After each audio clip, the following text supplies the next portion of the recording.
Luto tayo ng pork loin sisig. Pork loin yung ginamit ko kasi wala akong mascara rito.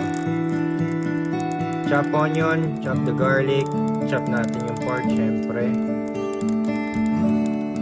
Habang pinapainit natin yung pan, then gisa natin yung sibuyas. Then i-ready natin, chop natin yung pang-garnish nating spring onion. Ready natin yung sili. Tapos gisayin na rin natin yung bawang. Then season with salt and pepper before natin ilagay yung pork loin. Alright, nor liquid seasoning yung gagamitin ko instead of toyo. Then suka, wala akong kalamansi. Tapos itlog. Yun, ganun lang kasimple.